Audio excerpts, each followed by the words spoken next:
saya sempat kepikiran mau jual diri karena udah bingung nutupin pinjol ini gimana. Udah chat sama orangnya juga, tapi hati saya masih takut. Takut banget Allah melaknat saya. Saya takut saya udah terjun ke riba mau zina pula. Bismillahirrahmanirrahim. Alhamdulillahirabbil alamin. Allahumma sholli ala Sayyidina Muhammad wa ala ali Sayyidina Muhammad.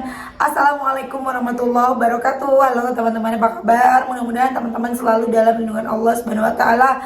Amin ya rabbal alamin. Alhamdulillah, kali ini aku akan sharing lagi pengalaman salawat dari teman-teman kita. Tapi sebelumnya buat teman-teman yang belum subscribe, di-subscribe dulu biar aku makin semangat lagi bikin videonya. Dan buat teman-teman yang punya testimoni salawat, langsung aja kirimkan testimoni teman-teman ke nomor yang ini. Dan buat kalian yang testimoninya belum aku tayangin, aku mohon maaf banget karena chatnya itu pada hilang, aku ganti HP. Teman-teman yang merasa belum ditayangin langsung aja chat ulang ke aku ya, atau teman-teman screenshot aja. Nah teman-teman yang punya Instagram maupun TikTok, jangan lupa follow Instagram dan TikTok aku, Miliza Arnelia. Nah kalau kalian belum beli buku ini, jangan pernah lelah, ada nikmat di setiap sholawat. Ini buku pertama aku, harganya 55.000. Teman-teman bisa beli di Gramedia atau teman-teman bisa beli di Shopee ataupun di TikTok, atau teman-teman bisa WA admin, ini nomor adminnya ya. Langsung aja ke admin. Nah, langsung aja akan aku bacain testimoninya. Ini dari Mbak, namanya nggak ditulis ya teman-teman, minta disamarkan. Jadi kita sebut aja namanya Mbak Putri ya teman-teman. Assalamualaikum Kak. Waalaikumsalam. Kalau mau Kak dikasih testi tolong disamarkan akun saya ya. Sebelumnya saya juga terlilit pinjol. Ini murni karena kesalahan saya sendiri. Gali lubang tutup lubang sampai akhirnya saya udah buntu banget Kak. Mau gimana? Akhirnya saya kencangin sholat wajib, sholat sunnah, ngaji, waqiah, aroman, yasin, sholawat, sama zikir. Sampai di satu titik saya merasa kayak semuanya sia-sia Kak. Saya merasa kenapa Allah nggak mau bantu saya. Tapi pas lihat video Kak Mel, saya bangkit lagi buat selalu berpositif thinking sama Allah dan memasrahkan semuanya. Terus dikencangkan zikirnya sama sholawatnya. Malam kemarin saya coba buat sholat istiqoroh Kak, karena udah bingung banget mau ngelunasinnya. Terus tadi saya sempat kepikiran mau jual diri karena udah bingung nutupin pinjol ini gimana. Udah chat sama orangnya juga, tapi hati saya masih takut. Takut banget Allah melaknat saya. Saya takut saya udah terjun ke riba mau zina pula. Akhirnya saya urungkan niat saya dan langsung sholawat. Gak lama saya teleponan sama ibu saya Kak. Di sana nggak tahu kenapa mulut saya langsung menjelaskan semuanya Kak. Saya yang terlilit pinjol puluhan juta, padahal posisi ibu saya lagi susah juga. Soalnya dia itu tulang punggung keluarga, tapi di sana saya merasa Allah membantu saya. Saya merasa Allah sayang banget sama saya. Ibu saya kecewa pasti, tapi beliau nggak marah Kak Mel, malah dia mau bantu ngelunasin, tapi dengan syarat saya nggak boleh terlilit pinjol lagi. Saya kira ibu bakal marah, tapi dia malah nenangin saya. Di situ kita sama-sama nangis. Rasanya saya udah nggak punya muka depan ibu saya Kak Mel. Tapi setelah itu saya merasa sedikit tenang Kak. Ya Allah, maaf saya sempat berburuk sangka. Kuasa Allah itu benar-benar gak ada yang tahu Kak. Mohon doanya ya Kak, semoga uang ibu saya besok cair, biar bisa saya tutupin semua pinjol dan langsung hapus aplikasinya. Allah selalu bersama hambanya Kak. Di sana saya gak bisa berhenti buat gak bersyukur, karena Allah baik banget Kak Mel. Allah itu sebaik itu Kak. Semoga setelah ini saya selalu istiqomah ya Kak dalam sholat, ngaji, zikir, sholawat. Saya gak mau menyia-nyiakan kebaikan yang udah Allah berikan ke saya.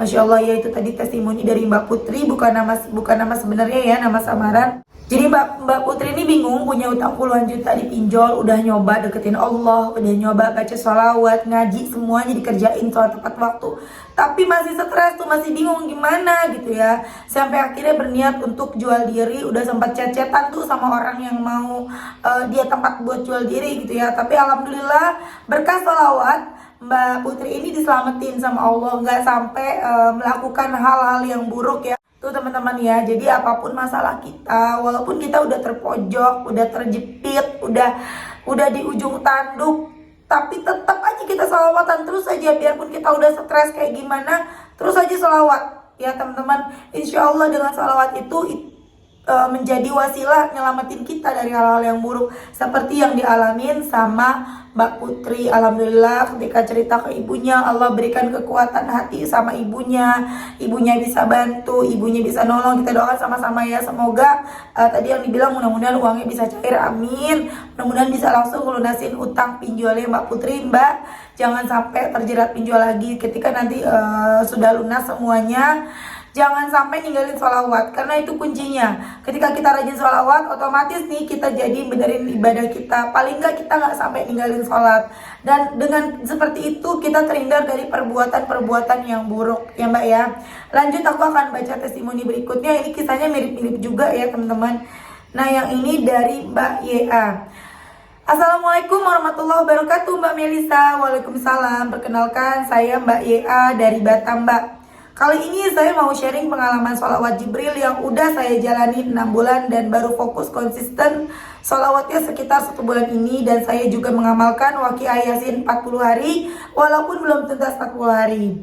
Walaupun belum tuntas 40 hari, tapi saya banyak banget mengalami keajaiban dari Allah. Jualan online suami saya jadi semakin lancar dan laris. Pernah waktu di awal saya mendawamkan sholawat selama 3 bulan berturut-turut, omset jualan saya meningkat terus menerus dari yang awalnya alhamdulillah 3-5 juta terus meningkat ke 7 juta, terus bulan berikutnya menjadi 9 juta dan berikutnya lagi jadi 11 jutaan. Masya Allah, aku bersyukur banget bisa mengenal sholawat dari YouTube Mbak Melisa, dari VT Mbak Melisa. Terus bulan berikutnya saya mendapatkan pekerjaan alhamdulillah. Tapi dengan saya bekerja akhirnya salawat saya jadi berkurang tiap harinya. Jadi kadang sempet kadang enggak, ibadah 5 waktu juga jadi bolong karena kecapean.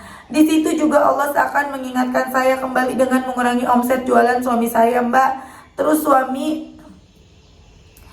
suasana rumah juga jadi nggak harmonis karena saya kecapean kerja terus, faktor ekonomi juga menurun dan lain-lain. Nah dari situ saya berniat kembali fokus untuk mendawamkan sholawat minimal 5.000 dan ngebenerin 5 waktu saya. Keajaiban lainnya datang ketika saya bingung untuk mau melunaskan utang riba saya di CC Bank. Dengan kepasrahan saya sama Allah dan terus bersolawat meminta diberikan rizki yang berkah dan berlimpah untuk melunaskan utang riba saya. Akhirnya Allah jawab secepatnya dengan bantuan dari ayah saya yang padahal saya berekspektasi ayah saya bakal marah sama saya Mbak. Tapi ketika saya cerita di chat WA ke ayah saya tentang utang saya di CC Bank itu, lalu dengan secepatnya ayah saya balas, insya Allah akan ayah transfer besok. Dan hari itu aku langsung sujud syukur karena hajatku dan salawatku selama ini sedikit demi sedikit menjawab hajat-hajatku. Gak pernah saya menduga ayah saya akan dengan mudahnya membantu saya. Padahal ayah saya itu orangnya keras sekali dan ia sangat tidak menyukai yang namanya berutang. Dan masih banyak lagi keajaiban dari sholawat dan Waqiah Yasin 40H ini Mbak. Masya Allah, tabarakallah. Terima kasih Mbak selalu mengedukasi dan memotivasi kita yang sedang dalam masalah apapun untuk senantiasa ingat sama Allah dan sholawat kepada baginda Rasulullah SAW. Semoga Mbak Melisa dan keluarga senantiasa diberikan perlindungan oleh Allah, amin. Nah itu tadi kisah dari Mbak YA di Batam, mirip-mirip ya. Cuman kalau Mbak YA ditolong sama ayahnya, kalau tadi Mbak Putri ditolong sama ibunya. Masya Allah banget ketika sudah mulai bersolawat, omset penjualan suaminya Mbak Mbak YA yang tadinya 3-5 juta ini terus bertambah sampai 11 juta. Nah sebenarnya sih ya kalau misalnya udah seperti itu nih teman-teman, Mbak YA udah di rumah aja. Jadi fokus ibadah, suaminya kan jualan, mbaknya fokus ibadah, fokus ngurusin keluarga. Insya Allah malah nanti rezekinya makin bertambah lagi.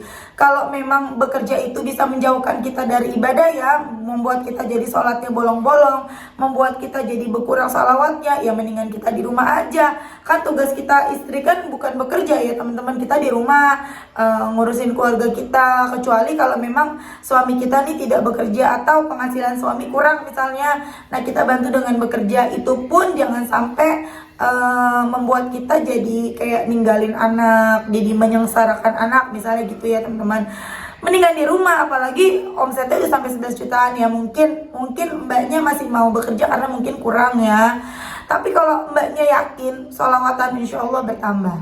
Kecuali posisinya terbalik, suaminya Mbak YA misalnya dapat pekerjaan tapi nggak mau kerja, lebih memilih untuk aku mau ibadah aja di rumah. Nah kan seharusnya suami itu bekerja ya, bekerja juga ibadah.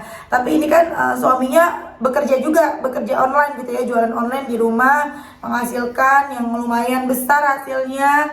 Kemudian tinggal mbaknya tuh, Mbak YA-nya gencarin lagi ibadahnya, perbanyak sholawatnya, insya Allah malah lebih berkah Mbak Ea ya. Mudah-mudahan bisa memperbaiki ibadah, bisa lebih baik lagi, omset suaminya juga bisa naik lagi. Dan biasanya teman-teman, ketika kita yang tadinya rajin ibadah, kemudian kita tiba-tiba ninggalin sholat, ninggalin ngaji dan segala macamnya, ya itu Allah ngingetin kita lagi dengan kita dikasih ujian lagi supaya kita kembali lagi ke Allah. Seperti kasusnya Mbak Ya, Allah ngingetin lagi, ayo deketin aku lagi, kenapa mas sekarang malah menjauh, kan udah dikasih kerjaan gitu ya. Ayo Mbak, pasti bisa ya, jangan sampai tinggal sholat deh. Kalau emang mbaknya nggak mau berhenti kerja, paling nggak jangan sampai ninggalin sholat Mbak. Dan kalaupun misalnya bingung mbaknya sholat lanjutin kerja atau enggak, gimana, sholat istiqoroh, minta petunjuk sama Allah, ya Allah hamba pengen yang terbaik, tolong tunjukkan harus bagaimana. Kalau memang dengan bekerja membuat hamba jauh darimu, hamba mohon berikan jalan terbaik, hamba harus gimana ya Allah. Insya Allah Allah pasti ngasih jawaban yang terbaik buat Mbak YA ya. Oke teman-teman, terima kasih udah nonton, mudah-mudahan bermanfaat dan jadi motivasi buat teman-teman. Kita doakan semoga Mbak Putri dan Mbak YA selalu dimudahkan segala urusannya, dikabulkan doa-doanya, bahagia keluarganya, dunia akhirat, amin. Assalamualaikum warahmatullahi wabarakatuh.